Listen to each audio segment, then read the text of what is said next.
Tayo'y nabubuhay na may sariling guhit ng kapalaran.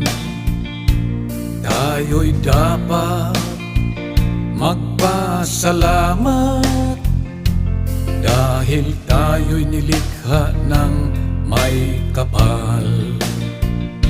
Sa iba, huwag kang umasa, magtiwala ka sa iyong kakayahan,